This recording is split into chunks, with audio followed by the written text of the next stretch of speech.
और ऑप्शंस हमारे पास टिक हैं, जो करेक्ट ऑप्शंस हैं वो हमारे पास टिक है। ठीक है, ये हमारा 13th या 14th लेक्चर होने जा रहा है। तो ठीक है, हम लोगों ने 200 प्लस क्वेश्चंस तक बहुत आराम से कर लिए हैं। हम लोग फटाफट वाला अपना रिवीजन भी देखेंगे, और जो चीज़ें नहीं आएंगी वो आप कमेंट, तो वो हम आपको नेक्स्ट क्लास में समझा भी देंगे। ठीक है, फिलहाल जो जरूरी है वो है आपके लिए क्वेश्चन की प्रैक्टिस। आप जितने ज़्यादा प्रैक्टिस कर लेंगे उतना ही आपके लिए अच्छा होने वाला है।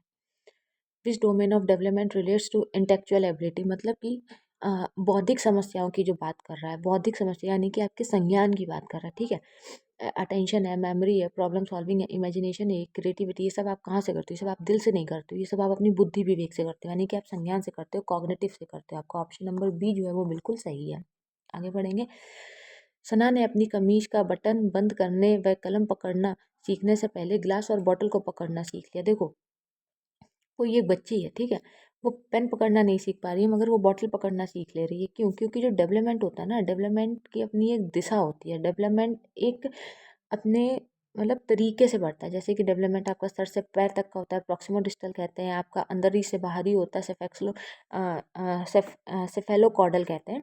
लेकिन सना ने क्या किया? सना ने ग्लास और बॉटल पकड़ना सीख लिया है कलम पकड़ने से पहले। कलम पतला है, महीन है, उसको पकड़ने में उसको अभी टाइम लगेगा, लेकिन ग्लास और बॉटल का जो एरिया होता है, जो सरफेस होता है, वो बड़ा होता है। ये विकास का डायरेक्शन ऑफ डेवलपमेंट का प्रॉक्सिमो डिस्टल, यानी कि विकास की दिशा अधोगामी है। ठीक है, development of a children is a result of, जो बच्चों का विकास होता है वो ओनली ओनली तो वैसे ही नेगेटिव है, ओनली हेरिडिटी ओनली एनवायरमेंट नहीं, हेरिडिटी एंड एनवायरमेंट दोनों के ऊपर डिपेंड करता है, interaction between heredity and environment. ठीक है, which of this is not a primary agent of socialization. देखो, प्राइमरी एजेंट कौन सा नहीं है? प्राइमरी एजेंट आपका फैमिली है, नेबरहुड है, पीर है। ठीक है, देखिए मीडिया है, स्कूल है, ये सब चीज़ें जो होती है ना, ये आपकी सेकेंडरी एजेंट में आती है। गवर्नमेंट भी आपका सेकेंडरी एजेंट में ही आता है। On the basis if children response to Heinz dilemma, Lawrence Kohlberg was proposed specific developmental stage of हाइंस की जो दुविधा थी, जिसपे बच्चों की प्रतिक्रिया के आधार पर लॉरेंस कोलबर्ग ने किस विकास की विभिन्न अवस्थाओं को प्रतिपादित किया? तो मोरल डेवलपमेंट को किया। जैसे कि जो हिंस डिलेमा थी उसमें ये था कि उसकी बीवी बहुत बीमार थी, तो उसको दवा बहुत महंगी मिल रही थी, तो दवा चुरा लेनी चाहिए थी कि नहीं चुरानी चाहिए थी? तो बहुत से बच्चों ने कहा कि अरे भाई, बीवी की जान की बात थी तो दवा चुरा लेते। बहुत से बच्चों ने कहा कि नहीं, चोरी करना गलत बात है। तो ये सब चीज़ें मोरल डेवलपमेंट के ऊपर आती है। ठीक है, ये कोई साइकोलॉजी या फिर पर्सनल डेवलपमेंट नहीं हो रहा। ठीक है, पर्सनल डेवलपमेंट कुछ भी नहीं होता है। 9-year-old Leela classify a collection of button according to their size. She then combine all group of button and redistribute them on the basis of hole on them.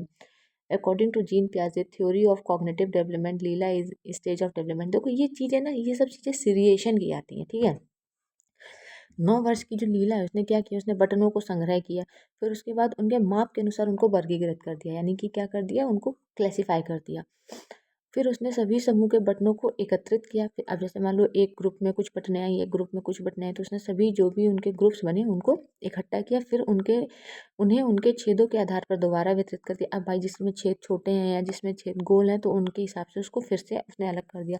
तो जीन प्याजे के संज्ञानात्मक विकास के सिद्धांत के अनुसार जो लीला है विकास किस विकास के चरण पे है? तो वो कॉन्क्रीट ऑपरेशनल स्टेज पे है। ठीक है, dash occur when children transform their experience to fit into their existing schemas. Schema की अगर हम लोग बात कर लें तो हम लोगों ने कहा है कि जैसे बच्चे जो है वो अपने अनुभवों को अपने वर्तमान स्कीमा में समाहित करते हैं, यानी कि जो कुछ भी उनके स्कीमा में अभी फिट है उसी को उसमें कर रहे हैं, तो उसमें आत्मसाती करते हैं, एसिमिलेशन करते हैं। लेकिन अगर उसमें कुछ चेंज करते हैं तो उसको एकोमोडेशन कहते हैं। ठीक है, अगर यहाँ पे क्वेश्चन आपका चेंज करने को आया होता है कि बच्चे का जो भी स्कीमा है उसमें उसने सुधार लाया है, तो उसने एकोमोडेट किया होता है। लेकिन जो उसका पहले से फिक्स्ड एक्सपीरियंस है उसको उसी में चीज़ों को जोड़ दिया है, तो उसने एसिमिलेशन किया है।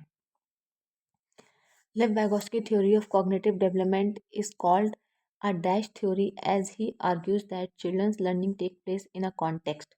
लेव वाइगोस्की की हम लोगों ने यहाँ पे बात की है। तो लेव वाइगोस्की ने संज्ञानात्मक विकास के सिद्धांतों को डैश कहा है क्योंकि वे तर्क देते हैं कि बच्चों का सीखना संदर्भ में होता है। तो सोशियो कल्चर, लेव वाइगोस्की बात ही सोशियो कल्चर की करते हैं। आगे पढ़ेंगे कि when a teacher adjust the support offer to a child to fit the children's current level of performance and to help her reach her zone of proximal development, the teacher is. देखो, हम लोगों ने ये चीज़ें कई बार पढ़ी हैं कि जब कोई अध्यापिका जो है वो किसी बच्चे को कुछ हिंट कर रही है लेव वाइगोस्की के अनुसार में, तो वो स्कैफ फोल्डिंग का काम करती है। ठीक है, ऑप्शन नंबर सी जो है वो आपको सही हो जाएगा। इन अ प्रोग्रेसिव क्लासरूम, एक प्रगतिशील कक्षा में हमेशा एक्टिव पार्ट होना चाहिए। जो learner play an active part in their learning, क्योंकि जो बच्चे हैं वो एक सक्रिय भूमिका निभाते हैं। आई होप सो कि ये चीज़ें आपको याद हो चुकी हैं कि रिवॉर्ड देना अपने आप में नेगेटिव है, समेटिव असेसमेंट नहीं कि उनकी बस जो भी परीक्षा आया है उसको देख लो उसके बाद कर दो। Teaching is a book centric, teaching कभी भी बुक सेंट्रिक नहीं होनी चाहिए। टीचिंग हमेशा एक ओपन एनवायरनमेंट में होनी चाहिए जहाँ बच्चा करके सीखे। Dash intelligence refers to the ability to recognize and respond appropriate to the mood, temperament and intention of other। तो ये इंटरपर्सनल होती है। जहाँ पे हम बात अदर्स की करते हैं वहाँ पे बात हम इंटरपर्सनल की करते हैं। वहीं पे जब बात हम खुद की करते हैं तो हम इंट्रापर्सनल हो जाते हैं। अगर वहाँ अदर की जगह वहाँ पे अगर सेल्फ लिखा होता ना तो हम इंट्रापर्सनल हो जाते हैं, लेकिन अदर है तो इंटरपर्सनल है। ठीक है। NEP 2020 क्या प्रपोज करता है?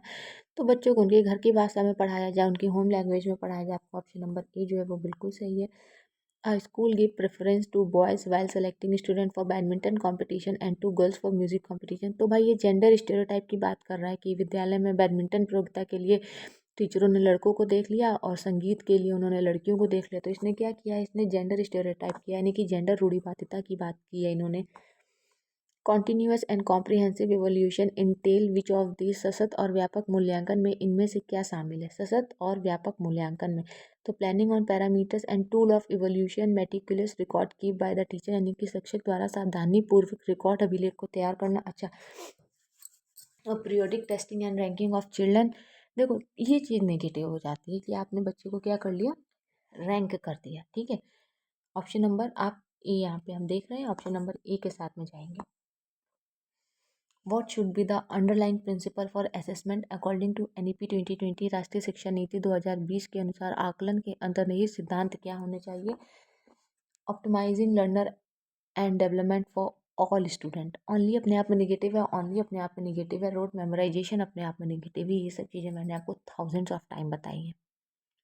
ठीक है, ये सब चीज़ें मैंने आप लोगों को थाउजेंड्स ऑफ टाइम बताई हैं एंड होप सो कि ये चीज़ें आपको बहुत अच्छे से क्लियर होगा। Which of the following is the latest legislation passed by the Indian parliament for the people with disability? Disability के लिए सांसद ने दिव्यांग व्यक्तियों के लिए निम्नलिखित में से कौन सा कानून हाल ही में पारित किया है? यहाँ से हम लोग अपने नेक्स्ट क्लास में कंटिन्यू करेंगे। Thank you, have a great day.